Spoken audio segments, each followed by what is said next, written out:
Bueno, buenas tardes. Me voy a sentar un ratito porque para algo no soy bueno y es para recordar fechas y hay algunas fechas que quiero mencionarles. Y después vamos a empezar a charlar un poco desde el punto de vista del paisajismo, que después les voy a contar que en realidad paisajistas somos todos. Todos los que estamos sentados acá somos paisajistas. Y le voy a dar fundamento a esta afirmación. Eh, los primeros viveros en realidad que hubo, que son los propagadores de plantas y los multiplicadores, se fueron dando con la colonización. Obviamente con lo primero que hubo, si bien no está en nuestro partido, en la estancia Las Víboras, que teniendo en cuenta que no tuvieron un desarrollo de propagación de especies muy grande, recuerden, y me tomo de la charla del señor Chimento, donde teníamos este pastizal y a partir de ahí vamos a empezar a contar este relato. Pero sí lo que fue muy valorable era que en esa estancia se le dio prioridad a la conservación del tala, ¿sí?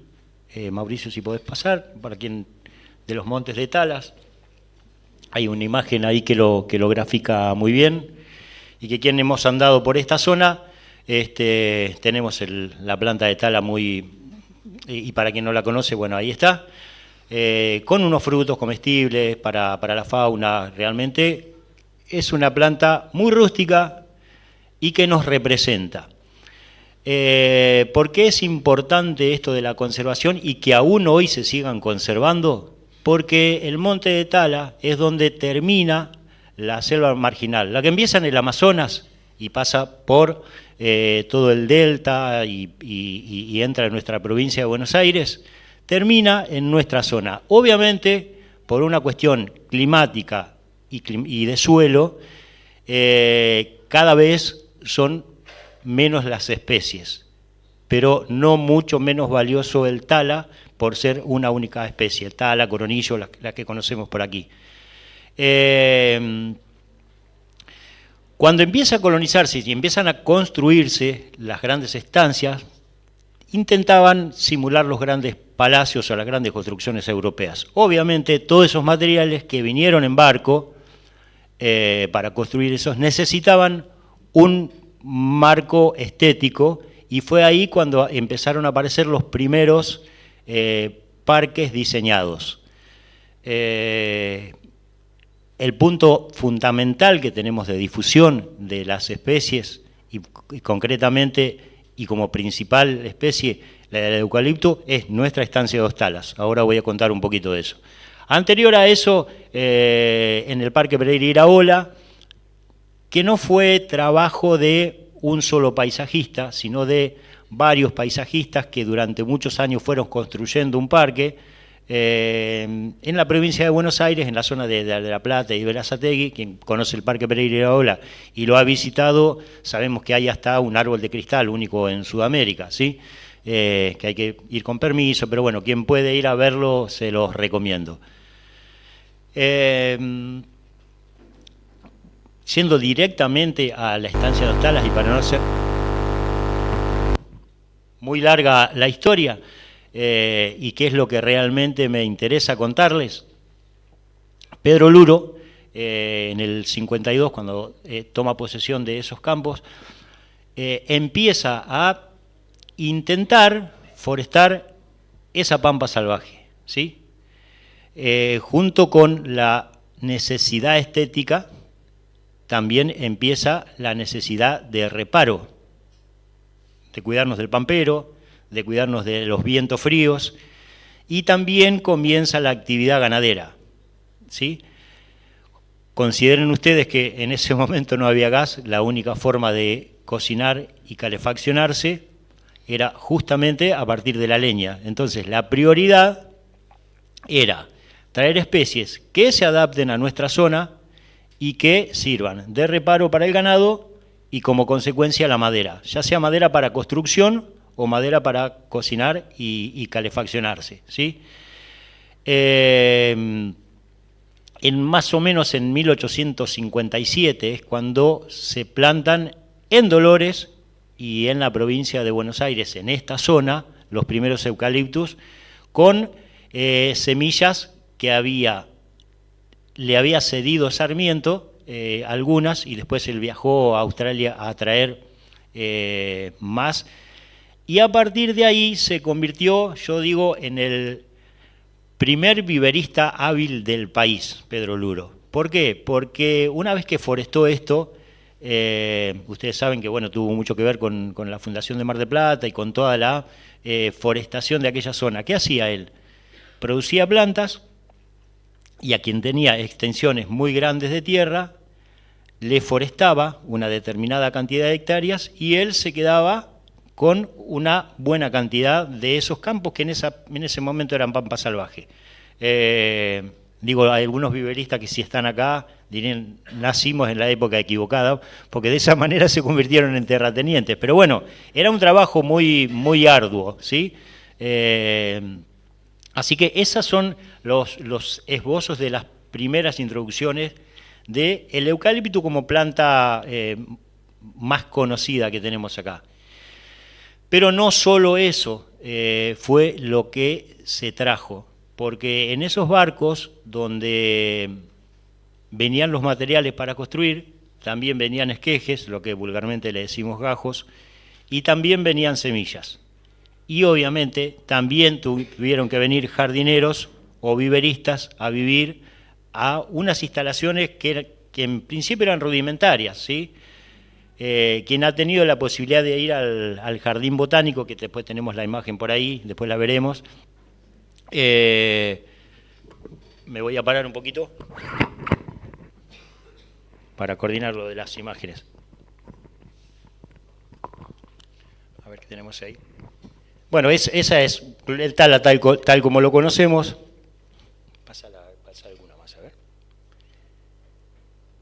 Bueno, eso es el fruto, la hoja del tala, para quien no lo conoce, simplemente era para graficar esto. Bueno, y esto es lo que yo les contaba, lo de la necesidad de generar con eucaliptus esos montes de reparo. De eucaliptus hay 500 variedades, ¿sí? No todas se adaptaron acá, pero todas son originarias de Australia. De zonas donde son más rocosas.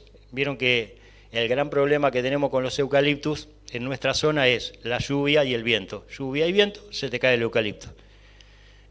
A veces le echamos la culpa al eucalipto, decir, esta planta se me cayó. En realidad nosotros trajimos plantas de un lugar donde esas raíces deberían estar en los intersticios de la roca soportadas. Bien, como tenemos más o menos el mismo clima, si damos la vuelta al mundo, indudablemente se adaptaron sin ningún problema a la cuestión climática, pero no a la cuestión de suelos. Si vamos para el lado de la costa, quien le presta atención a las hojas de las plantas se darán cuenta que los eucaliptus tienen las hojas largas y finas. Eso es una variedad que se llama Viminali, que tiene la capacidad de adaptarse a la alcalinidad del suelo. No todos los eucaliptus andan en la costa, y sí andan un poco más para este lado. Pero bueno, volviendo al tema de lo mucho que se cae en esa característica que tiene el eucalipto, es simplemente porque en nuestro suelo tenemos una capa arable que ronda aproximadamente los 50 centímetros de suelo negro, y en ese lugar es donde tiene que soportarse el eucalipto y resistir los vientos. ¿Cuál es la solución? Plantarlos agrupados, no plantar eucaliptos aislados, porque bueno, sucede lo que sucede. También hay un lugar, que es en la escuela agraria. Cuando se crea la escuela agraria se crea una colección, que es de los cuales el viento ha hecho lo suyo y han quedado pocos, pero hay una colección de eucaliptus a modo de ensayos y con un diámetro obviamente muy, muy, muy grande. En su momento, cuando Sarmiento que introdujo muchas más especies, ¿no? Trajo los nogales, trajo un montón.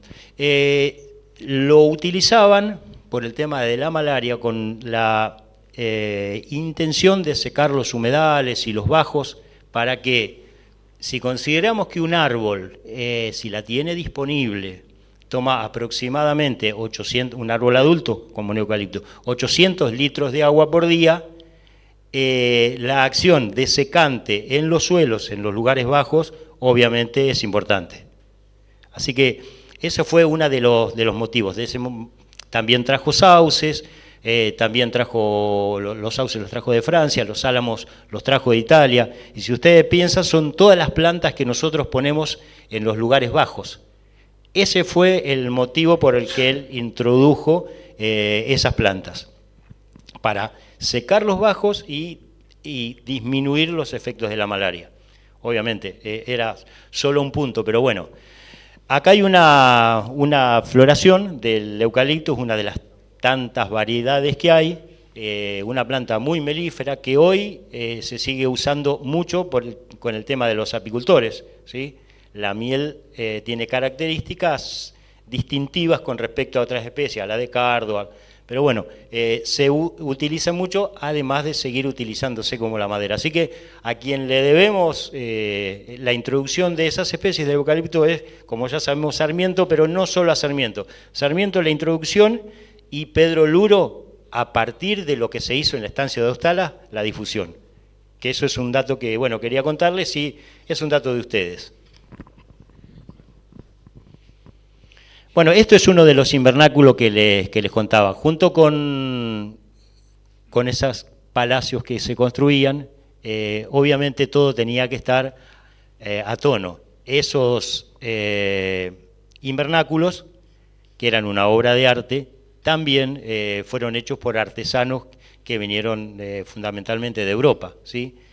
Y como todavía no existía el polietileno, eran todos de vidrio, absolutamente todos de vidrio. Todavía quedan algunos. Un ejemplo de eso es el que hay en el Jardín Botánico, ¿sí? Que son una obra de arte en sí mismo, que en algunos casos también los artesanos cambiaban invernáculos por hectáreas. Así que la Pampa se fue dividiendo en gente que laburaba, ¿sí? Que laburaba de verdad. Ahí hay un ejemplo de un ganado protegido dentro de un monte de eucaliptus, que para quien tiene ganado ya saben la ventaja de los reparos para la hacienda. Una hacienda con reparo engorda y se protege mucho más que una que no lo tiene. Así que esa es la importancia también que tuvo en nuestra Pampa, sin árboles, la implantación de montes con una ganadería incipiente. Y bueno, junto con muchas especies que vinieron y que eran bonitas para dejar lindos esos parques, empezaron a aparecer las coníferas. Las coníferas, que son las que normalmente las denominamos pinos, cuando en realidad tenemos pinos, chamaecípares, ciprese, taxus. La familia de las coníferas es muy amplia, ¿sí? ¿Qué son los que tienen los frutos en forma de conos y dentro de esos conos las semillas? Algunos no los tienen en forma de cono, pero taxonómicamente, cuando las clasifican, lo único que los diferencia de las otras coníferas es que tienen el fruto redondeado, pero un ciprés, por ejemplo, que tiene el fruto redondeado, ahí hay un abeto con la forma de cono, ¿sí? Pero un ciprés la tiene en forma redondeada, pero todas las demás características corresponden a eso, a la familia de las coníferas. Eso es un característico cedro de Odara, de muy rápido crecimiento, que se extendió mucho, ¿sí? Y lo bueno que tiene es que hay una adaptación muy grande a distintos tipos de suelos. Cuando digo distintos tipos de suelo, hablo de suelos agronómicos. Lamentablemente en nuestra zona tenemos mucho sodio, ¿sí? Los famosos bajos blancos que se le llama en el campo. Bueno, el sodio es una sal insoluble que daña a la absorción del agua por medio de las raíces. Son pocas las especies que se adaptan, pero aún así tenemos plantas que se adaptan a los bajos blancos. El Eucalyptus viminali, que les contaba al principio que hay mucho para la costa, es una de esas plantas. Bueno, eso es un cedro del Líbano, que en la plaza hay. Si ustedes se fijan, la silueta es mucho más desgarbada, mucho más desordenada. Pero también son de esas plantas antiguas que corresponden a los diseños de las estancias y a los diseños originales de las plazas. Esta palmera que nosotros la creemos como nuestra es una palmera naturalizada. Esta es una Phoenix canariensis que tenemos frente al colegio normal, hay una grande.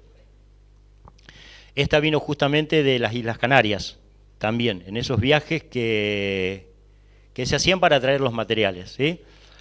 La característica de esta palmera es que los pájaros comen las semillas, con los jugos gástricos disuelven los aceites que tienen y cuando defecan la siembran por donde ellos vayan. Si ustedes se fijan en lugares donde haya, por ejemplo, en la Valle, que hay muchas de crecimiento espontáneo, en los bordes de los alambrados siempre hay hijas de las palmeras grandes. Cuando ustedes miren en algún campo que vayan, cerca de ahí seguro que hay una Phoenix canariensis. Esta palmera tiene una característica que es muy sana. En nuestra zona tenemos grandes problemas de sanidad con respecto a los hongos para las plantas. Por eso las coníferas, algunas andan, otras no. Pero la palmera, esta particularmente, no tiene ese problema. Así que es una palmera que se adaptó y sobrevivió en condiciones extremas de viento y de humedad.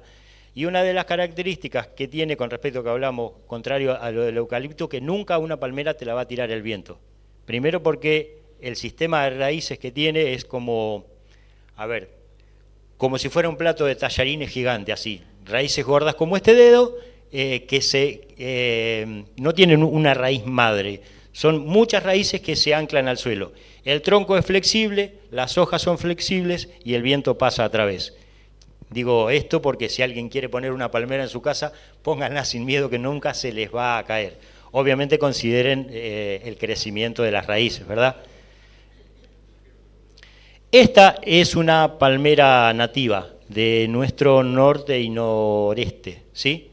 Es la famosa palmera pindó que se está usando muchísimo ahora en los country, en todos lados. Esta palmera sí tiene grandes problemas de sanidad. Se mancha mucho la hoja, obviamente como toda planta enferma, tiende a disminuir el crecimiento. ¿Tiene solución? Sí, tiene solución. Digo, si alguien quiere poner una en su casa, póngala sin ningún problema, que va a vivir. Pero les cuento esto, es una palmera que en esta zona, por cuestiones de humedad y de crecimiento de hongos, se enferma bastante. Y teníamos otra, que es la que está, esa, en el Palmar de Colón, la Butia Yatay, que hay palmeras centenarias que ya están establecidas, que también esa palmera anda muy bien en esta zona. La distribución de las plantas siempre se maneja fundamentalmente la famosa zona fitogeográfica que estudiamos allá en la primaria, por una cuestión de clima, nada más que eso, ¿sí? Entonces, cuando yo les contaba hace un ratito que todos somos paisajistas, en algún modo todos hemos intervenido en el paisaje, todos, desde tener un jardín, desde tener una maceta, desde plantar, hasta el que deforesta es un paisajista degradante. Pero todos tenemos intervención en el paisaje. Entonces, cuando consideramos esto, seamos conscientes que lo que hacemos no produzca daños posteriores. Hay plantas que se han introducido con muy buena voluntad y que hoy están produciendo daños terribles en los campos.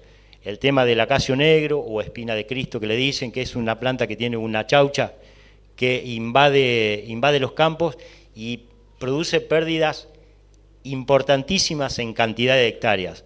En la época, hablando de la introducción de las especies y cómo vinieron, bueno, les conté un poquito la historia de las primeras plantas que vinieron. Pero los viveristas viajan, y esto sucedió un fenómeno bastante particular en la época del 2000, 2001. Los viveristas viajaron mucho afuera y empezaron a traer, por autorización con el SENASA, obviamente plantas sanas, muchísimo material nuevo. Y ahí es donde entraron mayor cantidad de árboles, herbáceas y gramíneas. ¿Es esto? Está bien ahora, está bien. Pues está cargado, ¿eh? Claro, me parece que es esto, ¿eh? Ahí está. ¿Podemos pasar alguna otra, Mauricio? Ahí. Esta es una butia yatay grande. Estas son, quien ha visitado el Palmar de Colón o ha visto fotos, esa es una palmera nativa. Con la característica que tiene dátiles. Los coquitos, los frutos de estos son comestibles. Algunos lo usan para hacer licor, otros los usan para comerlos directamente, un fruto fibroso, muy dulce, y una palmera que no tiene problemas de sanidad de ningún tipo. En España hay una plaga que se llama brote cogollero, que es una mariposa que pone huevos y crece una larva que te mata el crecimiento de la palmera. La palmera crece envainada, crece solamente por el centro, ¿sí? Si se seca ese centro, la palmera se muere. Habrán visto alguna que se secó de ese modo. Así que bueno, digo, si quien tiene palmera, cuídenle siempre la parte de arriba.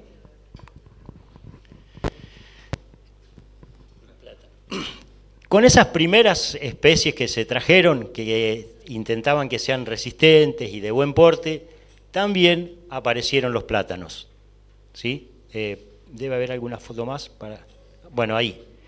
Esos plátanos se utilizaron primero en las avenidas de los campos, de esos parques, y después se masificó la producción y se empezaron a plantar en las ciudades. Obviamente pensemos en una ciudad hace un montón de años atrás donde las veredas eran anchas, no teníamos asfalto, en muchos casos solo teníamos la zanja de desagüe, o sea que el crecimiento de las raíces de estas plantas o del tilo, que eran muy agresivas, a las raíces me refiero, no revestían ningún inconveniente. La urbanización, la construcción, la necesidad de ensanchar las calles, construir un cordón, hacer una vereda, construir paredones en las líneas municipales o construir sobre la línea municipal donde antes los terrenos por ahí eran más grandes y la única división por ahí eran tejidos o cercos vivos, indicó que esta planta empezó a ser inconveniente en los arbolados urbanos. Tanto es así que los pocos que quedan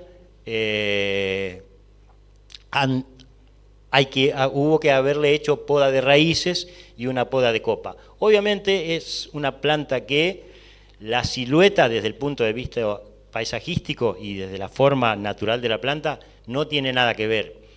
Está bien, es un trabajo que uno lo hace por supervivencia, pero digamos que hoy por hoy el tilo y el plátano, por dar dos ejemplos de esas plantas que se trajeron de Europa, son dos plantas que no conviene plantarlas en el arbolado urbano o en algún lugar donde sus raíces generen daño, porque generan mucho daño.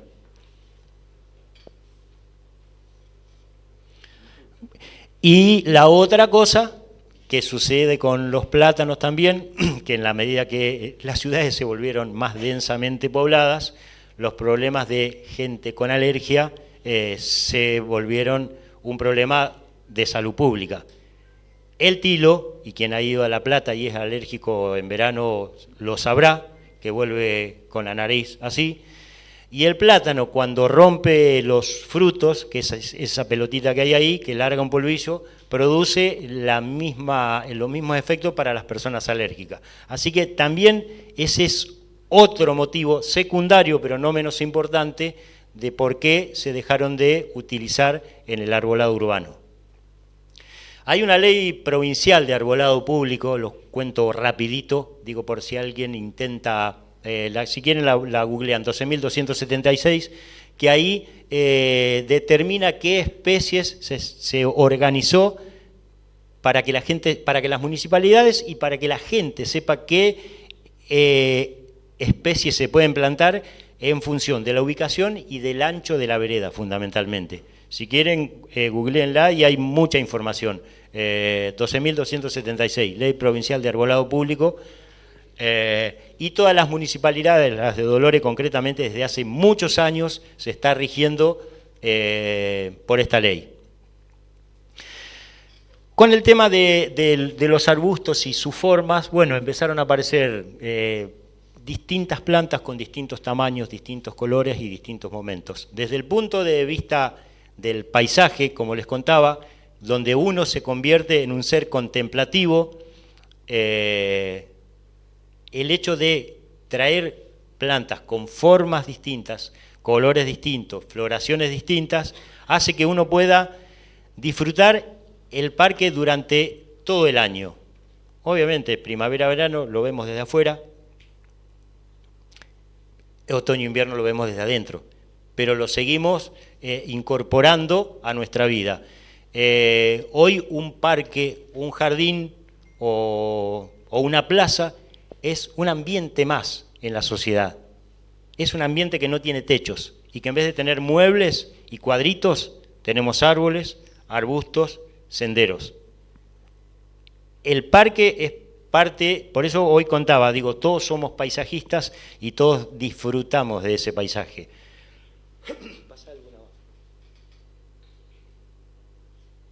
Bueno, esto es antiguo y creo que todos lo hemos visto en nuestras plazas. Esto es el arte topiario, la técnica de darle forma a los árboles, fundamentalmente a los arbustos. Y en el caso de algunos árboles de crecimiento lento, había gente muy habilidosa y creo que en todas las plazas hemos visto los que hacen con esta formita. Particularmente desde la naturaleza, esto es una técnica antinatural, pero no por eso menos llamativa, porque en última instancia, quien tenga un cerco de ligustro o de ligustrina, lo poda para mantenerlo prolijo. Digo, el podar el cerco de ligustrina, si se quiere, es un arte topiario utilitario. Uno lo hace para que más o menos tener acotado esas especies. Pero esto se utiliza todavía. Y están volviendo a venderse en los viveros como plantas que obviamente lleva mucho trabajo, con un valor ornamental bastante distinguido. Ya pasamos más o menos por el tema de los árboles y de los arbustos, y para agregar color al jardín, que creo que todos hemos manejado algunas, hasta los malbones son una herbácea, empezaron a aparecer después las herbáceas. Cuando los espacios grandes se llenaron y había que empezar a transitar y vivir el jardín de otra manera, de una manera más cercana, empezamos a tener la necesidad de tener plantas más chicas, con floraciones donde uno pueda contemplarlas más de cerca, donde uno incluso pueda actuar con esa planta desde un trabajo manual. Uno planta un árbol, lo riega, lo cura, y con el árbol no podés hacer mucho más que estar a la sombra. Digo, la interacción con ese árbol, el ida y vuelta es bastante relativo. No así con los arbustos y mucho más con las gramíneas y las herbáceas, ¿sí? Todo lo que no tenga consistencia de leña es lo que se llama herbácea, ¿sí? Piensen en cualquier planta que ustedes tengan en su casa, los helechos, todo lo que le llamamos planta de interior, que en realidad la planta de interior es un invento del hombre para poder traer plantas de una zona con un clima más cálido y más húmedo a nuestro lugar.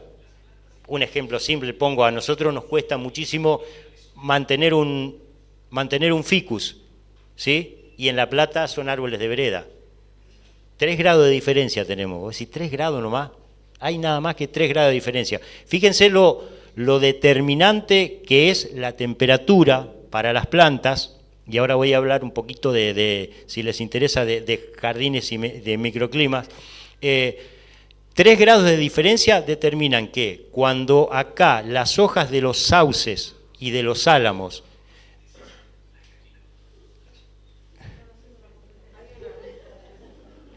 y de los álamos están cayendo en La Plata, por ejemplo, y obviamente mucho más en Buenos Aires, todavía están en la planta, con la planta vegetando.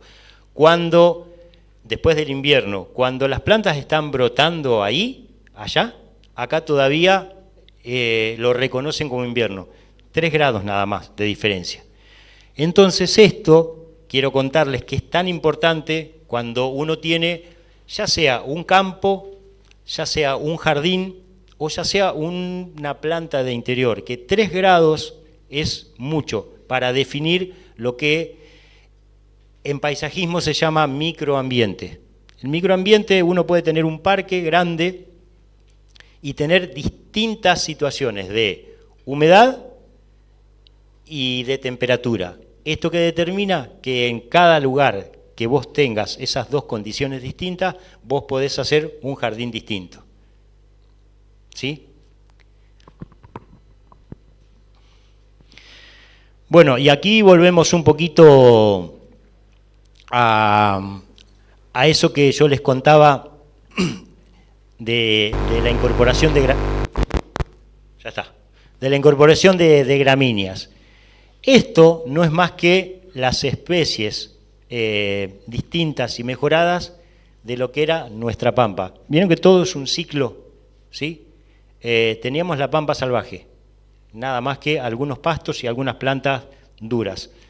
Después se trajeron muchas otras especies, muchísimas, árboles. Después se trajeron los arbustos. Después se trajeron las herbáceas.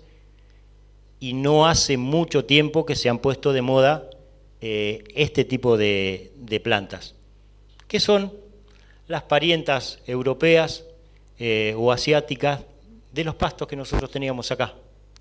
Nada más que eso. Obviamente con distintos tamaños, distintas texturas, distintos colores, distintos momentos de brotación y de floración, pero que incorporan color y sobre todo movimiento. Si ustedes piensan en un parque grande de una estancia, lo miran y generalmente es estático. Uno parece que estuviese, salvo que haya mucho viento, obviamente, parece que estuviese viendo una foto.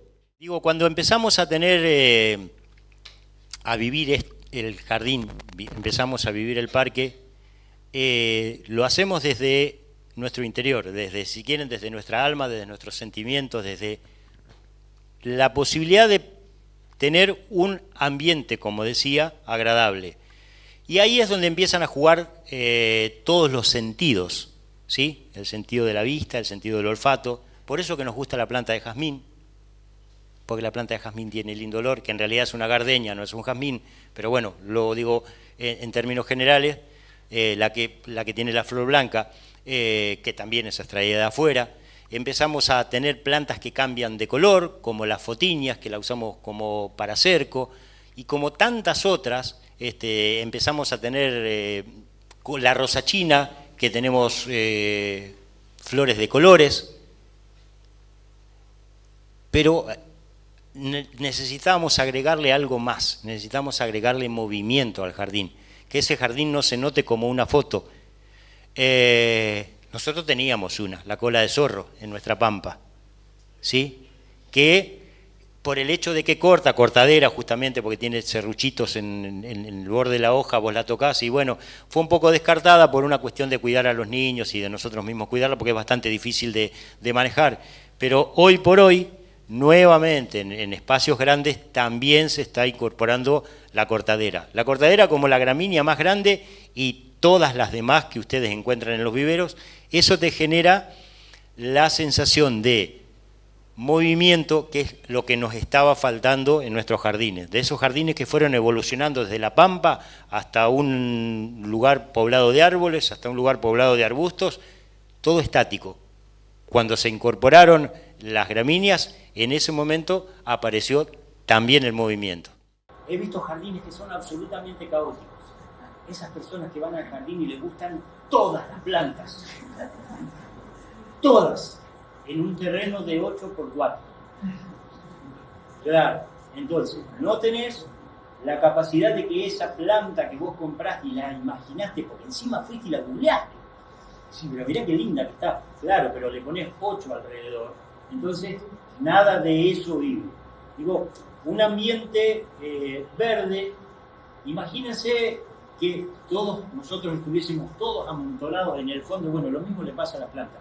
No tiene capacidad ni siquiera de realizar fotosíntesis. Entonces, piensen en un ambiente, en un jardín, en un parque, donde cada individuo tenga su especie. Esos primeros parques originales de la estancia, cada árbol, hecho por especialistas obviamente, tenía una distancia de plantación. No eran buenas voluntades, era criterio. Que dicho sea de paso, el parque de la estancia de Ostala lo diseñó Carlos Taís, ¿sí? Conocidísimo paisajista, con un estilo muy particular que ahora lo vamos a ver. Esto es una caña que se ha puesto de moda, es una prima de la caña de azúcar, Sazerac se llama, que es Bordeaux, muy resistente, muy prolífica, incluso para quien tenga algún terreno con un poco de viento. Es una planta muy linda porque genera movimiento, crece rápido, resiste bastante la helada, es una característica que tienen las gramíneas. Tienen un ciclo en nuestra zona, primavera, verano y a veces otoño. Se secan, hay que cortarlas y vuelven a brotar la temporada que viene. Pero digo, simplemente la encontré y se la quería mostrar porque es una planta muy linda. Es de las gramíneas que más color y más presencia tiene. Llega más o menos a los 2 metros, 2 metros 50. Y esto también, volver un poco, esto que muestro acá, no está muy clara la foto, pero en esta parte el césped está sin cortar. Por cuestiones de mantenimiento y de costos en los grandes parques, hoy se están dejando esto, la vegetación espontánea, lo que era la pampa, lo que era nuestra flora natural. Por eso contaba que es un poco volver a las raíces. Y en las zonas donde se transita más, se juega con esas figuras y se corta el césped como se cortaba siempre. Eso hace que en ese lugar se genere una biodiversidad muy beneficiosa. Eso por un lado, y un costo de mantenimiento de esos grandes espacios muchísimo más bajo. En esos pastos tenemos, como tenemos ahí, floraciones, tenemos semillas, tenemos distintos momentos que se van presentando, como se presentaba en nuestra pampa, que se nos van presentando en nuestro jardín, en nuestro parque, en ese caso, porque eso es un parque, ¿sí? Pasamos a eso. Bueno, y acá es donde volvemos a los viejos diseños originales.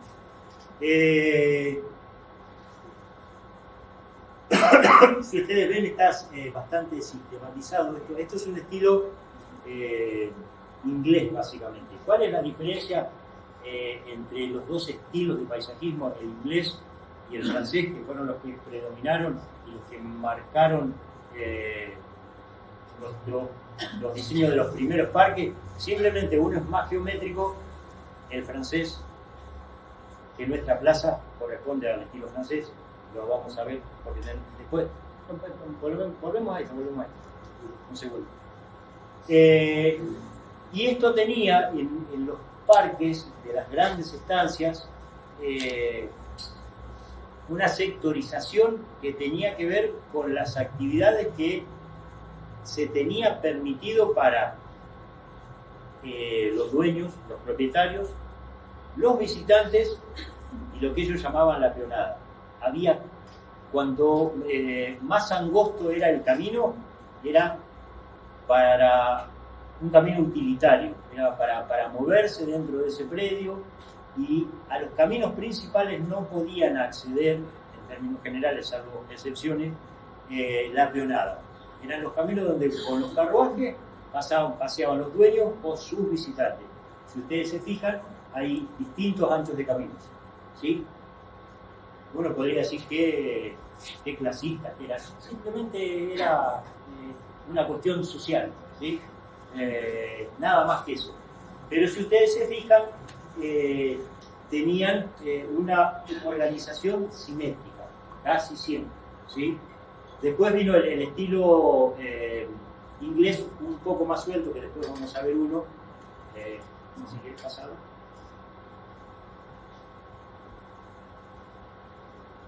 Este es más o menos igual, este es el Rosedal, que más o menos corresponde a quien ha ido al Rosedal y no lo ha podido ver de arriba, es eso.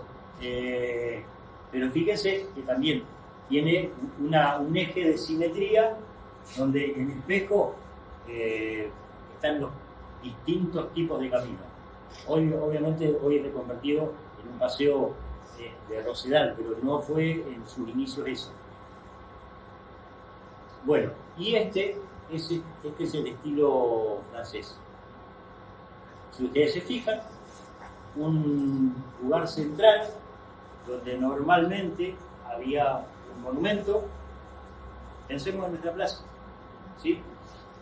Diagonales que se cruzaban y también la cruz siempre era la más importante, sobre todo porque, como en el caso nuestro, el camino más ancho es el que te conducía a la iglesia, ¿sí?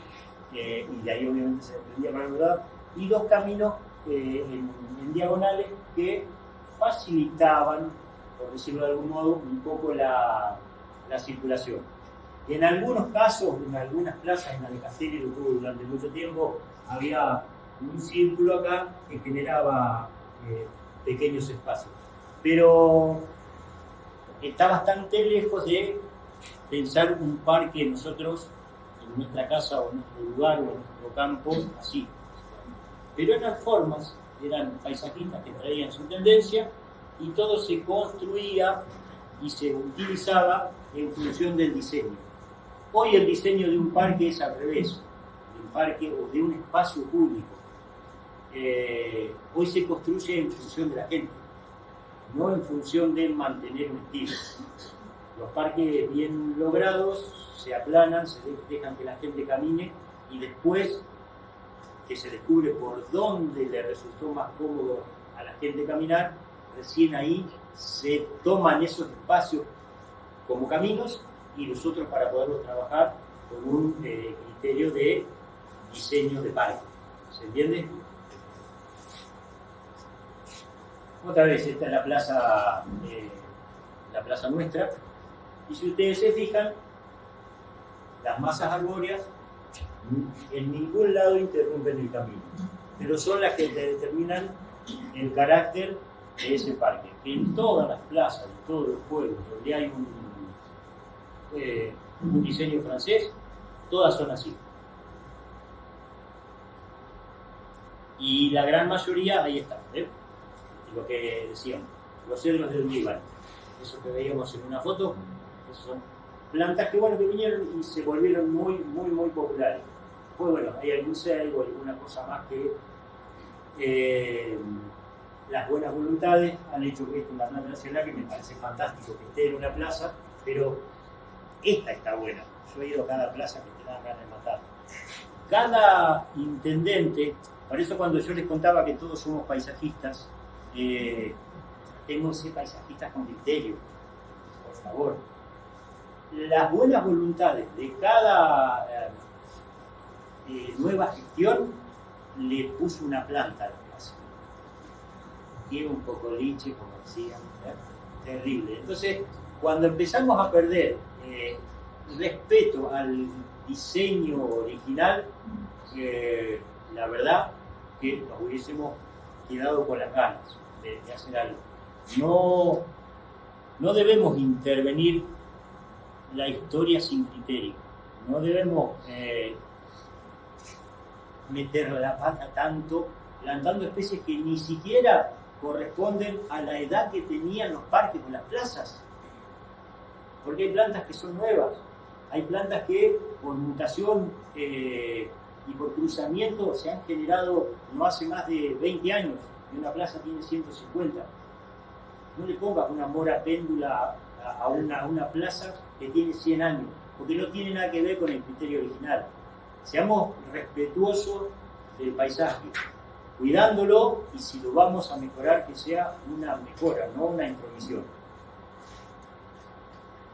Y esto es bueno, la Plaza de Dolores, en una noche de fiesta, seguramente que ha sido, están los puestos ahí, pero ven, la circulación sigue siendo la misma. Bueno, obviamente había gente por acá, pero la gente sigue respetando estos caminos.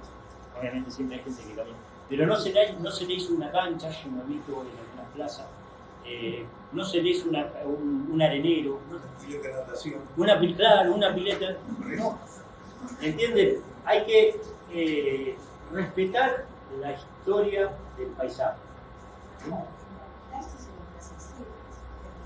La plaza seca es también es una necesidad, una moda, si se quiere, porque en algunos lados hay agua y podrían haber hecho algo mejor que una plaza seca, o de último una plaza mixta, perdón. Una plaza seca, para quien no tiene el concepto, es una plaza donde básicamente se trabaja con áridos, ¿sí? Mucha vereda, piedra suelta, básicamente es una plaza minimalista, que también es una forma, el minimalismo es todo en su mínima expresión. Las casas minimalistas que tienen una mesa de luz y una mesa y nada más. Los parques minimalistas que tienen una plantita allá. Es una moda. Puede gustarte o no. En términos utilitarios, te quedas un poco a mitad de camino.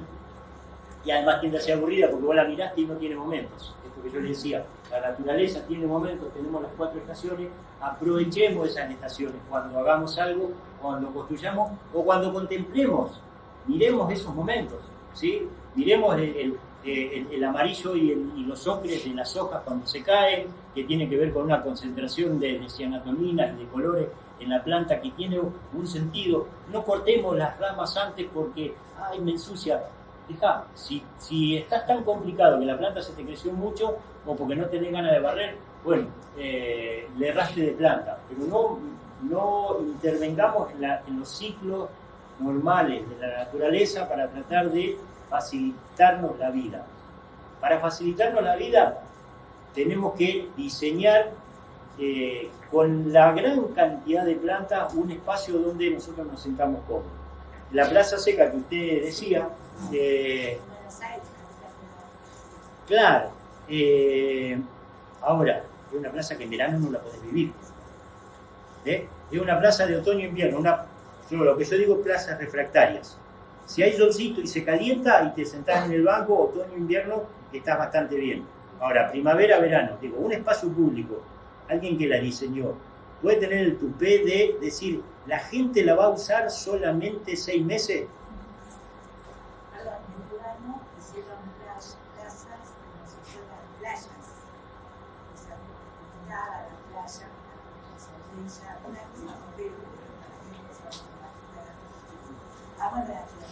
Claro, pero digo, y es tan amplia la cantidad de plantas que vos podés poner, que si no querés que te crezcan demasiado, bueno, de última poner plantas más chicas, no pasa por ese lado. Y bueno, y estos son estilos un poco más modernos, de grandes parques, que si ustedes ven, ya empieza a ser una cosa un poco mixta, ¿sí? Los grandes árboles que son los que determinan la estructura principal. En algunos lados hay lagos que bueno, determinan una actividad hasta de microclima mucho mejor por el tema de la humedad y un montón de caminos serpenteantes. Hoy por hoy las plazas los espacios públicos tienden a hacer eso, ¿sí? Algunas tienen anfiteatros, otras tienen, pero todas, el denominador común para que una plaza sea habitable y utilizable, todas deberían tener plantas. Y todas esas plantas que vinieron desde el inicio, desde Luro, desde Sarmiento, desde cada barco que vino y trajo una semillita para honrar ese esfuerzo grande que se hizo, me parece que deberíamos tenerlo en cuenta. 5 grados de diferencia medido, que lo han visto por las redes, entre un lugar donde tiene un árbol y pleno sol, en verano. 5 grados de diferencia, más a veces. Cuando yo le decía que 3 grados de diferencia determinan que haya vegetación o no acá en Dolores con respecto a La Plata. 5 grados de diferencia. Más aire acondicionado, más consumo, vivir mal, insolaciones. Plantemos árboles, el que sea, el que les guste, el que se adapte a nuestro lugar. Hay algo que les cuento con respecto a nuestro lugar y que por qué algunas plantas no funcionan. con esto de introducir. Nos funcionan mejor las plantas que traemos desde el norte que las que traemos desde el sur. Ahí se los cuento rápidamente. Cualquier planta crece con lo que se llama temperatura óptima de crecimiento. Hacia el lado del frío y hacia el lado del calor podemos contar. Temperatura óptima de crecimiento es un rango de 8 o 10 grados donde la planta crece bien. Hacia el lado del frío, temperatura mínima de crecimiento. Ahí la planta deja de crecer. Y cuando se muere, que hace más frío, temperatura mínima letal. Para el lado del calor, lo mismo. Temperatura máxima de crecimiento, temperatura máxima letal. Ahora bien, que la planta se muera de frío no es lo mismo que se muera de helada. ¿Se entiende? Si nosotros traemos plantas del norte y las traemos acá, algunas se nos mueren de frío. Si traemos plantas del sur, en verano para acá, algunas se nos mueren de calor y otras se nos mueren de helada. La diferencia, una botella puesta en el congelador, el líquido que tiene adentro, el hielo, es más volumen que el líquido que contenía. A todos se nos habrá explotado una botella en el congelador. O habrán sabido que a alguien le pasó, ¿sí? Entonces, la planta sube y baja la savia por los vasos leñosos y cribosos, por donde sube y baja la savia elaborada y la savia bruta de la raíz. Son simplemente cañitos. Esos miles de cañitos están llenos de agua. Cuando cae una helada, se explotan las paredes celulares. Cuando se descongela, esas paredes celulares están rotas, la savia no sabe por dónde subir y bajar. Por eso la planta toma ese aspecto de planta podrida, porque realmente se pudrió adentro. Las sales que tienen sueltas, que no saben por dónde ir y por dónde subir y bajar, porque no llegan a las hojas y no llegan a las raíces, se transforman en una descomposición química que hace que la planta se pudra. ¿Sí? ¿Se entiende la diferencia? Quería contarle esto porque a veces la gente confunde que se muere de frío o que se muere de helada. ¿Sí? Para la helada la podemos llegar a proteger con mantas antiheladas, con algún método, con el tema de traer una planta que se nos muera de frío, eso es bastante más complicado. No sé qué hora es, tenemos tiempo para algunas preguntas.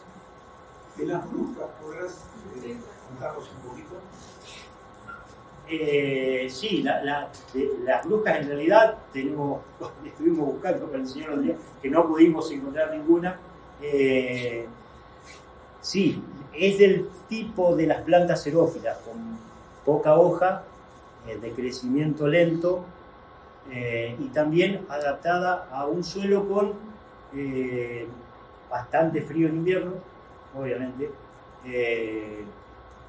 Una planta achaparrada, que es de las plantas, si bien el tala es una planta achaparrada, pero es una planta grande. La brusca es una planta bastante más chica que eso, que lamentablemente no pudimos encontrar. Yo sé que hay viveros que están produciendo plantas nativas y estoy buscando una porque hay la idea de volver a plantar una planta nativa de acá. Pero bueno, el tema de las deforestaciones, todos hemos sabido que los montes de talas, como inicialmente eran, ya no están, se convirtieron en leños para los hogares, en algunos casos. Y como es lenta para reproducirse y multiplicarse, no hay una reposición muy rápida. Pese que todavía tenemos muchos montes. ¿Y el coronizo? El coronizo también es una planta muy lenta. El SEAMSE tiene viveros de reproducción de autóctona, en Mar del Plata y otra, y están tratando de revalorizar todas estas plantas, justamente porque se han perdido y porque hay demanda de propietarios de campos para volver a poner eso. Es una cuestión conservacionista que me parece bárbaro, pero también son plantas que muy codiciadas por su leña, de lenta reposición y bueno. Claro. En la escuela 11, acá en la escuela 11 Sol de Mayo, que está ahí pegada al Paraje Las Bruscas, dentro de la escuela quedó un pequeño monte de talas de coronillo. Alrededor obviamente está todo deforestado, porque como decís vos, se transformó en leña. Nada, ellos ahí estudian dentro de la escuela primaria, los chicos estudian la biodiversidad de produce el tala de coronillo.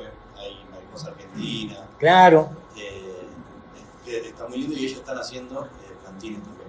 de talas, con los pequeños bichitos que van saliendo de las otras talas que están ahí. Sí, incluso sembrar la semilla, digo, si igual le podés transmitir el dato. Sí, yo soy profe ahí, así que... Bueno, sembrar la semilla, la dejás secar, sembrás la semilla. Lo que no admite el tala, que por eso también es una planta que es bastante difícil de tenerla en todos lados. Al tala no le gusta que le toquen las raíces. Le tocan las raíces y se muere. Entonces, si alguien quiere hacer plantas de tala, agarre la semillita, siémbrela. Cualquier semilla, como regla general, se tapa con el doble de su espesor de tierra. Todas las semillas, como máximo, con el doble de su espesor de tierra. Y cultívenlas en contenedores, en un vasito de yogur. La semilla en vez del plantío. Claro. Y nunca le rompas la raíz. El día que las vayan a trasplantar, las sacás, haces el pocito con mucho cuidado y las plantás. De esa manera viven. No le gusta que le toquen las raíces. No le gusta a ella, no le gusta la sombra de toro también, que es una nativa, que es semiendémica de los montes de Tala, la sombra de toro. Que es la planta que es parecida a la hoja de muérdago, que también es nativa de nuestra. No. Una que tiene como forma de un barrilete, para decirlo la verdad. Claro, sí. Que también tiene hojas espinosas, así como el muérdago, con menos espinas, obviamente. Como él dice, como un barrilete, tiene 4 o 5 espinitas.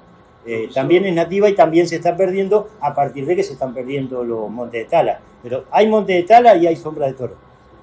Profesor, por ejemplo, Corrillo hay acá al lado de Conesa, entre medio y bastante entre tala hay Corrillo. Pero busca, se han encontrado busca como a, no sé, yendo para Conesa, no sé bien porque yo no conozco muy bien el camino que va por dentro, ¿vio?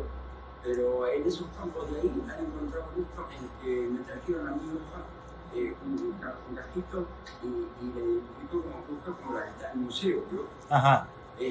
Hoy tenemos varias cajitas. Natural. Sí. Ahora no sé si esa fue una casualidad o qué pasó. No sé qué sucede ahí. A como 3, 4 leguas para acá, por no sé cómo que le llaman. ¿Yo? Bueno, vamos a averiguar después porque... ahí encontraron. Yo te digo porque me trajeron para saber qué era. Me trajeron para saber qué era. Sí. Uno de los profesores de ciencia natural. Claro. Entonces en esa las plantas. Y ahí, ahora Coronillo, buscando entre los talas, hay bastante en esa zona, y acá también. No digo que una abundancia muy grande. Bueno, sí, donde no han intervenido mucho con la motosierra, bueno, están. Claro, sí. Ahora sí. Estos montes, el tala es muy selectivo en el suelo, porque el problema del tala es el suelo. Creo yo, no sé. Sí, lo que no admite el tala es que se le encharque el suelo. Lo crece en cualquier parte. El tala tiene su lugar, termina generalmente llegando a Mar del Plata, ¿cierto? Más o menos los montes grandes. Sí, lo que no admite es suelos demasiado arcillosos, esos suelos pesados. Y siempre está en la loma. Justamente por eso, por el hecho de que necesita suelo drenado. Además de que crecer mucho para el lado de la costa, porque tiene una capacidad de adaptación a la alcalinidad, a la conchilla, crece en la conchilla básicamente y en la arena, convengamos que también son suelos drenados. Si se te encharca, se muere. Todas las plantas que son lentas, por decirlo de alguna manera, cuando se te encharca el suelo, se mueren. Disculpe, profesor, la cítrica son diferentes como ustedes están locales. Y se decían hongos, ya estaba en la casa necesariamente. Entonces, está bueno tener así, tienen sustancias, cosas. Los cítricos por lo menos a 5 metros de distancia y podándolos en el medio. Tenemos una zona muy húmeda, así que lo que tenemos que permitir es, como podamos las rosas, así como un vaso, sin miedo, las ramas del medio sáquenlas. Queda feíto al principio, pero se reacomodan, ¿sí? Las ramas vuelven a crecer donde tiene la luz. Por una cuestión de lo que contaba hoy, tenemos una zona muy húmeda, muy propensa a los hongos. Los cítricos se llenan de líquenes más que de hongos, que eso es terrible, claro. ¿Alguna pregunta? El hongudo de ubicamos dentro del paisaje mapeado, ¿tenían hongudo nosotros finalmente? Yo he buscado información al respecto, algunos, cosas que no tengo una precisión concreta, te soy honesto, porque algunos dicen que se trajeron semillas y otros que sí había, pero en las zonas un poco más calientes, digamos como más para la zona de donde yo contaba, Punta Lara, toda esa zona. Ahí dice que han encontrado ombúes. Es bastante difusa la historia del ombú desde lo que yo he investigado. No lo sé, honestamente no lo sé. Y como no es una planta que sea muy longeva como para decir, mirá qué tronco gordo que tiene esta, como el eucalipto, se pudrió un ombú y se convirtió en nada. Y tiene esa cascarita. Básicamente los taxonomistas no se ponen de acuerdo si es un árbol o es una hierba.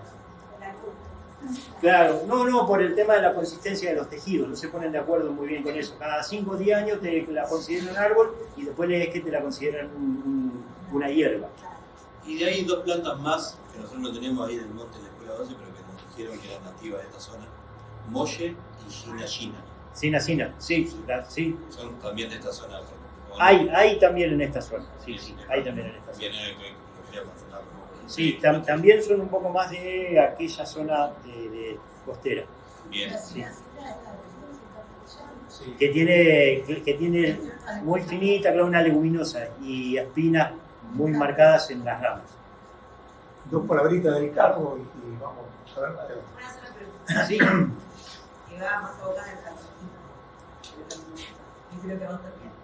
El tema de los jardines xerófilos, que ahora viene como toda la moda de saber un poco más, es ecológico, porque se gasta menos agua.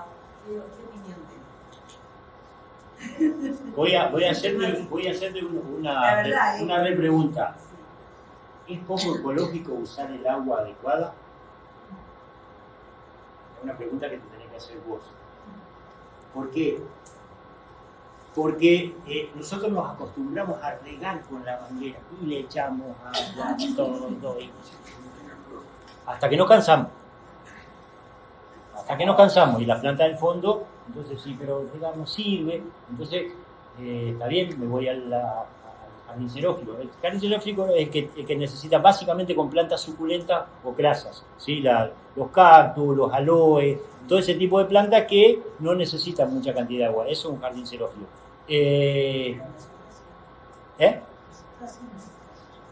Claro, las otras necesitan más agua, pero hoy hay sistemas de riego por goteo. 8 litros de agua por hora por planta. Le alcanza la planta. Así que si querés un jardín xerófilo porque te gusta, fantástico. Lo vamos a ir a ver cuando lo termine. Y si te gusta un jardín con plantas frondosas, con mucha agua, con tejidos turgentes, simplemente se hace un riego por goteo. La bolsa de goterito lo comprás en Mercado Libre así, con una manguerita negra, lo pinchás, le pones un gotero, prendés la bomba, 8 litros por hora.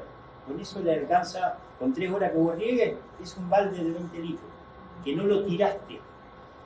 Se infiltra, va para abajo y las raíces crecen abajo. Vos te vas una semana de vacaciones, lo mismo pasa con el pasto. Riegan el pasto, lo riegan por arriba. Entonces las raíces crecen así de manera superficial. Se van una semana de vacaciones o 2, cuando vuelven está todo marrón. La culpa no es del pasto, la culpa es que no nos enseñaron que había que regar en profundidad. ¿La naturaleza llueve todos los días acá? No. Cuando llueve bien, el agua se infiltra y las raíces crecen hacia la humedad. El riego que hagamos tiene que ser lo más parecido a la lluvia. No es necesario regar todos los días. Es necesario regar bien para que el agua infiltre cuando la planta lo necesita. Cuando se nos ocurre regar. Pero regar de verdad. Regar, no mojar arriba. Lo que se baldea son los pisos. El césped no se baldea. Claro, porque parece que lo baldea. Claro, échele agua de verdad.